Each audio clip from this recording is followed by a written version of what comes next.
As a result of the steps that we took, an economy that was shrinking is now growing. We were bleeding jobs at a rate of 750,000 per month the January that I was sworn in. Now the economy is adding private sector jobs and has been for 6 straight months.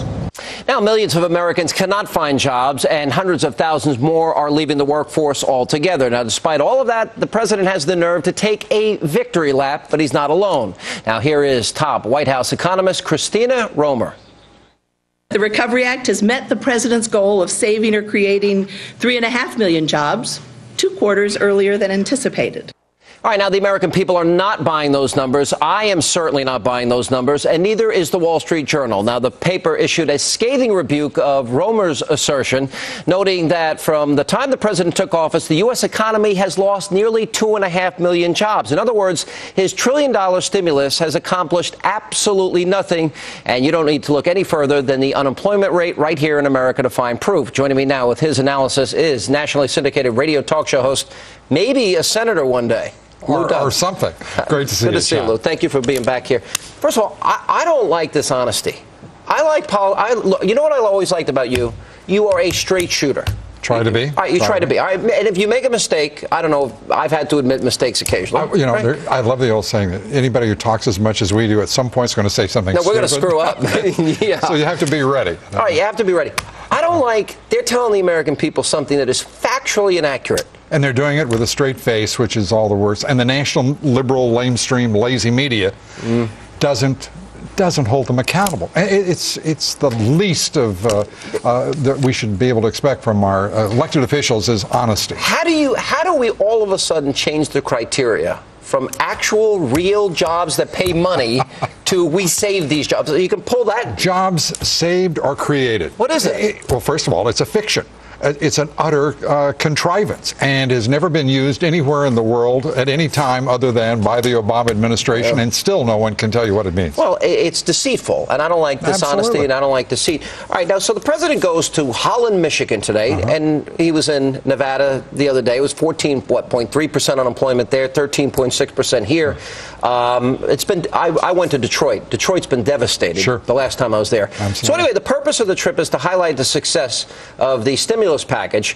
Now, they subsidize this a company that makes batteries for electric cars.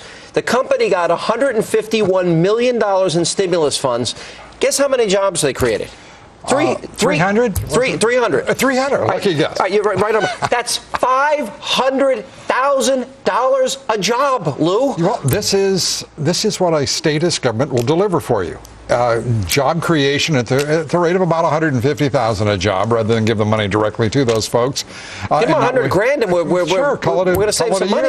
Call it a year. I mean, it's unbelievable. And by the way, these jobs, these so-called green jobs that he continues to extol, we have a very clear signal from the European Union.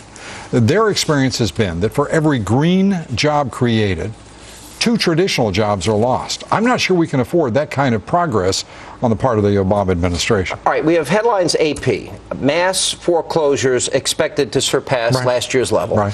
Just this week, we passed the $1 trillion deficit for this year alone, on top of the $1.4 trillion last year. So we'll probably be $3 trillion in the hole 2 years into Obama's administration. Mortgage applications, this struck me, plunged to a 13-year low. Despite record low interest rates. Despite record, very important point. So the question is, do you think, and the economy has been your business, do you think this is a double dip recession, and do you think it's going to get worse? Sean, I was the only person in the national media to say that we would be in economic recovery at the second half of 2009, while everyone's talking down the markets and the economy. And I have been saying for 6 months that the only way that recovery can be derailed is by continued negativism and poor public policy choices by this administration and the Democratic leadership in Congress, and they are doing exactly that. So it's a matter, really, you're viewing this as poor policy because they want government control, statism, as we... Exactly. Yeah. And we have the most powerful, resilient economy on the face of this planet, and we have more elected officials talking down the economy, talking down entrepreneurialism, talking down the greatest innovative workforce in the world. Well, is it just that they're talking it down or that their policies are hurting? It's both. It is clearly both. You see, I think it's more that, because if you're going to add bureaucracy, regulation, high taxes in an already slowing economy, and take the government takeover of industry and banks and financial institutions and car companies, and the it's hard to leave industry. room for a private economy. You were talking about how much you hated deceit. Today, the president said we'll see no more of those taxpayer-funded bailouts. He signs financial reform next week, and at that point, that law will guarantee bailouts in perpetuity. In perpetuity. Here's what the Fed is warning. I thought this was pretty interesting, and I want to get your take on this. Sure. The Fed is warning the economy may take 5 or 6 years to recover. Stuart Varney was on this program, as we just had him on, and when I spoke to him earlier in the week, he said that if we don't change government in November, we don't go back to a more capitalist system, away from the state, he thinks we could have a lost decade or worse. A lost decade. We're talking about a lost nation if that happens. Sean, I absolutely believe November 2nd is the pivotal election. This country can't wait to 2012. We have to get rid of one-party rule, and in particular, this one party. I agree. All right. What do you think? You know, Obama's in trouble when he enlists Bill Clinton to help him on the economy. That's.